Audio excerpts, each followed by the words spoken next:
వరంగల్ నుంచి కావ్య గారు పంపారు. గురువు గారు, పితృదోషాలు నిజంగా ఉన్నాయా?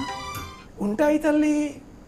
శాస్త్రంలో ఉన్నాయి అని అన్నారంటే ఉన్నాయా అన్న అనుమానం మనకు కలిగినది అనుకున్నప్పుడు మనలో విశ్వాసం లేదు అని అర్థం.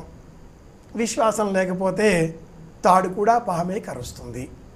విశ్వాసం ఉంటే పిప్పరమెంట్ బిళ్ళ కూడా అమృతంతో మారి మనకు ఆరోగ్యాన్ని అందిస్తుంది. రెండింటికి మూలం విశ్వాసం. జ్యోతిష శాస్త్రంలో పితృదోషము అన్నప్పుడు పంచమ భావానికి సంబంధించిన కేతు దృష్టి కానీ, అలాగే కుజ దృష్టి కానీ, ఇతర దుష్టమైనటువంటి గ్రహాలతో కూడుకున్న యుతి ఉన్నప్పుడు కానీ ఈ దోషం శాస్త్రం సూచిస్తుంది. జాతక చక్రంలో పంచమ భావానికి ఉన్నటువంటి స్థితి, పంచమ భావాధిపతి ఎవరు, పంచమంలో ఉన్న గ్రహం ఏది, వీటిపైన పితృదోషాన్ని నిర్ణయించడం జరుగుతుంది. పంచమానికి పంచమం నవమం కనుక 9వ ఇల్లు దూర ప్రయాణాలు.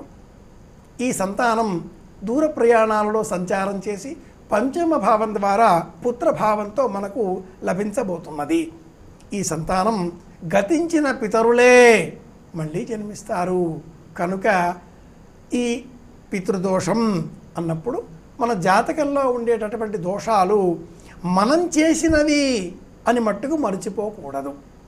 పితరులు చేసినవి కాబట్టి పితృదోషాలై ఉంటాయి, మేం బాగానే ఉన్నాం, వాళ్ళేమో చేసి ఉంటారు అంటూ అనేకులు ఈనాటి కాలంలో దోషాలకు వారు బాధ్యులు, సంతోషాలకు మేము కారకులం కావాలి అంటూ మాట్లాడుతూ ఉంటారు.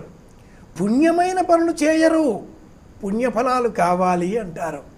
నిరంతరం పాపపు ఊహలే చేస్తూ ఉంటారు, పాప ఫలితాలు వద్దు అంటూ ఉంటారు. ఇది దోషం.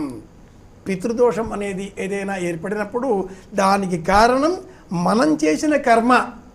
సంచితము ఆగామి ప్రారబ్ధములలో గతంలో చేసిన కర్మ ఇప్పుడు మనం అనుసరించి వస్తున్నది కనుక ఇప్పుడు పుణ్యం చేద్దాం, పితృదోషాన్ని తొలగించుకుందాం, ఆనందాన్ని పొందుదాం. ఈ విధంగా ఆలోచన చేయాలి. ఏదైనా ఉందా, ఎవరైనా చేశారా, మా తాతగారా, మా ముత్తాతగారా, మీ వైపు వారా, వారి వైపు వారా, అందుకే ఇవా, ఇలా దోషాన్ని నెపాన్ని ఇతరులపైన తోసివేయడం కాకుండా ఏ విధంగా మనం పుణ్యఫలం చేస్తే ఈ దోషాలు తొలగిపోతాయి, పుణ్యకర్మలు ఏం చేద్దాం, ఇలా ఆలోచించడం నేర్చుకోవాలి.